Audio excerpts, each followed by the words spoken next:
सो दोस्तों, अपने लिए एक अच्छी और हाई वैल्यू वुमेन का चुनाव कैसे करें।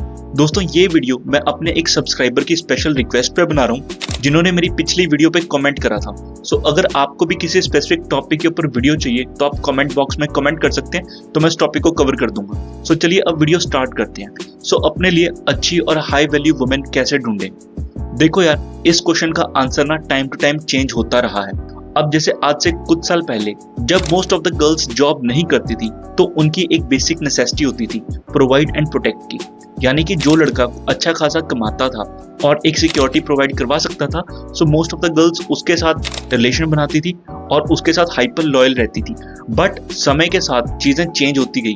अब जैसे मॉडर्नाइजेशन हो रही है, मोस्ट ऑफ द लड़कियां जॉब करती हैं, वुमेन वर्क कल्चर प्रमोट हो रहा है, तो अब ज्यादातर लड़कियां फाइनेंशियली फ्री है और वो खुद को प्रोवाइड एंड प्रोटेक्ट कर सकती हैं। सो ये जो प्रोवाइड एंड प्रोटेक्ट की थ्योरी थी ये आउटडेटेड हो चुकी है। अब अगर आप अपनी लाइफ में एक हाई वैल्यू वुमेन चाहते हैं तो आपको भी एक हाई वैल्यू मैन बनना पड़ेगा, यानी कि आपको अपनी ओवरऑल एस्पेक्ट पे काम करना पड़ेगा, अपनी बॉडी के ऊपर, अपनी लुक्स के ऊपर, पर्सनैलिटी के ऊपर, फैशन सेंस के ऊपर, आपके थॉट्स के ऊपर, अपने पर्पस के ऊपर और अपने सोशल स्टेटस के ऊपर। क्योंकि एक जो हाई वैल्यू वुमेन होती है वो एक हाई वैल्यू मैन को बहुत इजीली पहचान लेती है। तो it's time to buckle up. देखो यार, पैसा कमाना एक स्किल है। अब अगर इस चीज से आप कोई लड़की अट्रैक्ट करने जाओगे तो सबसे बड़े बेवकूफ आप ही हो, क्योंकि जो लड़की आपके पैसे से अट्रैक्ट होके आएगी वो आपसे प्यार नहीं करेगी, आपके पैसे से प्यार करेगी।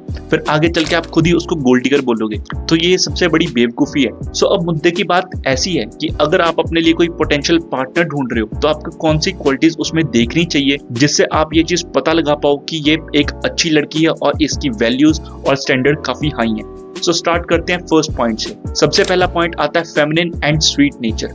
अब देखो यार, नेचर ने मेन और वुमेन को स्पेसिफिक रोल दिए हैं और उनको इस तरह से बनाया है कि वो एक दूसरे को कॉम्प्लीमेंट करते थे। जहां मैन स्ट्रेंथ, डोमिनेंस और लीडरशिप का सिंबल है, वहीं पे फीमेल फेमिनिन एनर्जी का सिंबल है।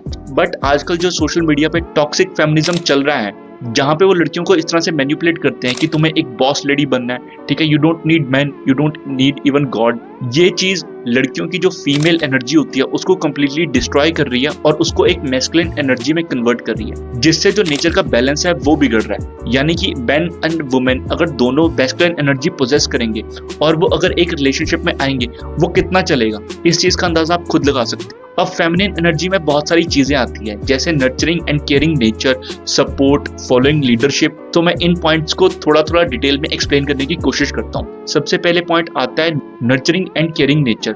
इसका बेस्ट एग्जांपल है तुम्हारी मदर। कैसे तुम्हारी माँ पूरे घर का ख्याल रखती है, सबको खाना खिलाती है, सबको प्यार से ट्रीट करती है, कोई बीमार पड़ जाता है उसकी सेवा करती है। तुम कभी ऑफिस से लेट आते हो तो खाना गर्म करके देती है, हालांकि वो तुम भी खुद ले सकते हो, उसे पता है, बट उसको वो अच्छा लगता है क्योंकि नेचर ने विमेंस को इसी तरह से बनाया है कि उन्हें केयर करना अच्छा लगता है। यानी कि जो तुम्हारा पार्टनर है वो ऐसा होना चाहिए ये कि वो तुम्हारी केयर करें, ठीक है। कभी वो तुम्हारे घर पर आई है तो तुम्हारे लिए खाना बनाए या अपने घर से खाना बनाकर लेकर आए, ठीक है। तुम उसे कुछ काम करने के लिए बोलो तो आगे से वो ये ना कहें कि मैं नहीं कर सकती यार, तुम खुद करो, ठीक है, क्योंकि वो फीमेल्स का नेचर ही नहीं है। अगर वो तुम्हारी केयर करती है तो वो तुम्हारे छोटे मोटे काम करेगी, तुम्हें ट्रीट करेगी एज अ किड। और तुम कभी ऑफिस से जैसे लेट होकर आते हो तो तुम्हें वो एक अच्छा गर्म खाना बना के दे, तुमसे बैठ के प्यार भरी बातें करें, ठीक है, तुम्हारा मन बहलाए, ताकि तुम अगले दिन फिर दुनिया से लड़ने के लिए तैयार हो। ये फीमेल का नर्चरिंग और केयरिंग नेचर होता है। इसी के साथ सेकंड पॉइंट आता है कि सपोर्टिवनेस, यानी वो अपने मैन को सपोर्ट कर रही है। फॉर एग्जाम्पल, तुमने एक डेट प्लान करी बट उसके बीच में तुम्हारे बॉस ने तुम्हें इमरजेंसी में कॉल कर दिया कि ये मुझे प्रेजेंटेशन चाहिए अभी के अभी, तो वो इस चीज को समझे कि ये जो तुम जॉब कर रहे हो ये भी उतनी ही इंपॉर्टेंट है जितना वो तुम्हारे लिए इंपॉर्टेंट है, और वो तुम्हें सपोर्ट करें, ना कि फालतू के झगड़े करें, लड़ाइयां करें। वो तुम्हें तुम्हारी चीजों में सपोर्ट करें, तुम्हारी लाइफ का अगर एक पर्पस है, एक गोल है, उसके लिए तुम्हें मोटिवेट करें, वो होता है सपोर्टिव नेचर। उसके साथ तीसरी चीज होती है कि following the lead of your man. अब जैसे मेंस के ट्रेट है डोमिनेंस, लीडरशिप, वैसे फीमेल के ट्रेट है फेमिनिन एंड सबमिसिवनेस। अब सबमिसिवनेस को often consider as a weak trait किया जाता है, और ये जो टॉक्सिक फेमिनिज्म सोशल मीडिया पे चला है तो ये इसी चीज के अगेंस्ट है कि हमें किसी की लीड फॉलो नहीं करनी, हम अपना पाथ खुद बना सकते हैं, हम मैन के इक्वल हैं। बट इन रियलिटी में रिलेशन तभी चलता है अगर दोनों पार्टनर में से कोई लीडर हो और दूसरा उसको फॉलो करे, and most of the time वो मैन ही होता है, क्योंकि बाय नेचर फीमेल्स लीडर नहीं होती है। ठीक है, तो लड़की ऐसी होनी चाहिए जो तुम्हारी बात सुने, समझे, तुम्हारे डिसीजन को फॉलो करें और सपोर्ट करें। अब फेमिनिज्म से बाहर निकलते हैं और कुछ अलग ट्रेट्स डिस्कस करते हैं। सबसे पहला पॉइंट कि वो लड़की एक्सेसिव मेकअप ना करती हो और बहुत ही रिवीलिंग क्लोथ ना पहनती हो, क्योंकि ये सब चीजें वही लड़कियां करती हैं जो अपनी बॉडी को लेके इनसिक्योर होती हैं। जो हाई वैल्यू फीमेल होती है वो कभी भी आपको ऐसा एक्स्ट्रा ओवर द टॉप कपड़ों में नहीं दिखेंगी, क्योंकि वो अपनी बॉडी को लेके सिक्योर होती हैं और वो ये नहीं चाहती कि लोग उसकी बॉडी से अट्रैक्ट हो, क्योंकि उसको फालतू का अटेंशन नहीं चाहिए। वो बहुत सिक्योर है अपनी बॉडी के साथ। ये सब वही लड़कियां करती हैं जो अपनी बॉडी को लेके इनसिक्योर हैं। फॉर एग्जाम्पल, जिनकी हाइट छोटी है वो एक्स्ट्रा हील वाले शूज पहन लेंगी। किसी को अपना फेस इतना अच्छा नहीं लगता तो उस पर वो ओवर मेकअप करके उसे ब्यूटीफाई करेंगी ताकि लोग उसकी तारीफ करें। अब आई नो बहुत लोग इस चीज से ऑफेंड हो जाएंगे कि भाई लड़कियां जो मर्जी करें, तुझे क्या।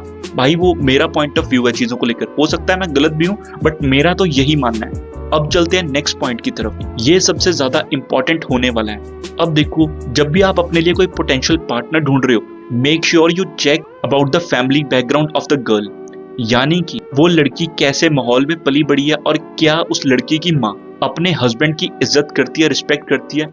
क्योंकि जो बचपन से वो देखती आई है वो आगे चल के भी वही पोर्ट्रे करेगी। फॉर एग्जाम्पल, अगर उसकी माँ अपने हस्बैंड की रिस्पेक्ट करती है तो इस चीज की हाई पॉसिबिलिटी है कि वो आगे चल के वो लड़की अपने हस्बैंड की भी रिस्पेक्ट करेगी। बट अगर वो ऐसे माहौल में पली बड़ी है जहां पर उसकी माँ अपने पति की रिस्पेक्ट नहीं करती थी, इस चीज की हाई पॉसिबिलिटी है कि आगे चलकर वो भी अपने हस्बैंड की रिस्पेक्ट नहीं करेगी और इस साइकिल को ब्रेक करना बहुत ही ज्यादा मुश्किल है। So make sure you check about the family background.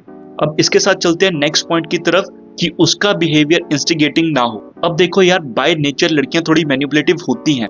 वो इसलिए होती हैं ताकि वो अपनी वीकनेस को कवर कर सकें, क्योंकि वो फिजिकली लड़कों से कम वीक होती है। इसलिए भगवान ने उन्हें वो माइंड दिया है कि वो लड़कों को और दुनिया को मैनिपुलेट कर सकते। It's nothing wrong with that, but the thing is वो ओवर ज्यादा इंस्टिगेटिंग ना हो। जैसे फॉर एग्जाम्पल, तुमने उसको किसी चीज के लिए मना कर दी, ठीक है, तो ये ना हो वो तुम्हें कहे कि तुम मुझे मना करने वाले होते कौन हो, मैं अपने बाप की नहीं सुनती, मैं अपनी फैमिली की नहीं सुनती, मैं तुम्हारी क्यों सुनूं।